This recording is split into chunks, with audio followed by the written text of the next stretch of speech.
I am a part of all that I have met. That phrase, made famous many years ago by the poet Tennyson, perfectly epitomizes the life of Edward Ted Percy. Sit with him of an evening, listen to him reminiscing about his rich experiences as a Salvation Army officer, and you will know that he has absorbed into his very being a little of every place he has seen and of every person he has befriended. He is, indeed, part of all that he has met, and these memoirs testify to that fact. His life experiences have, of course, been the result of a happy conjunction of locality and career. Ted was born a Newfoundlander and became a Salvation Army officer. The first not only endowed him with a lovely gift of the gab and a keen appreciation of the beauty of God's creation, but provided him with a pastorate as varied and vibrant as any in the world. So that when he became an Army officer and was sent to serve in such places as Birchie Bay, Stephenville, Morton's Harbour, Anglee, Grand Falls, Grand Bank, and St. John's, he knew how privileged he was to serve and get acquainted with so many people. In northern outports and southern towns, whose lives and livelihoods became so intimately a part of his own. Ted's recounting of his experiences in Newfoundland, and later of his ministry in cities across Canada, so entertaining, vivid, and at times so humorous, constitutes the bulk of this book.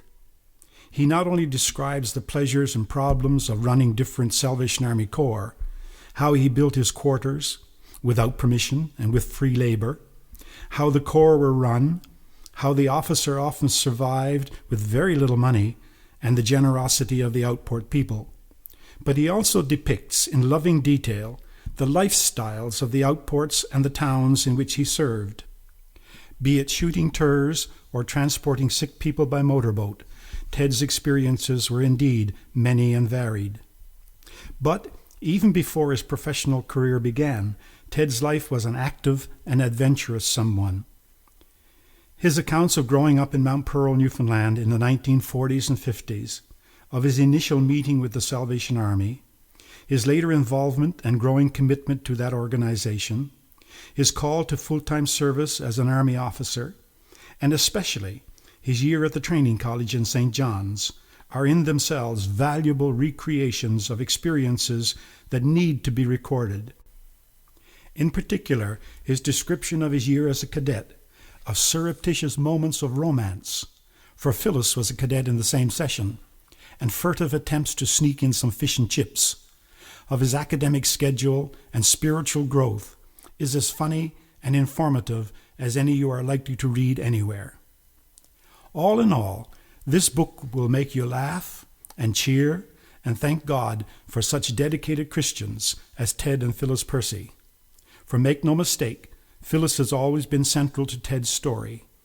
Their love of each other and of family, their eminent good humor in the face of difficulties, their open-hearted goodness, and their dedication to their calling, all of which have been well known to their friends and colleagues, are here portrayed, as often by example as by words, with humility and grace.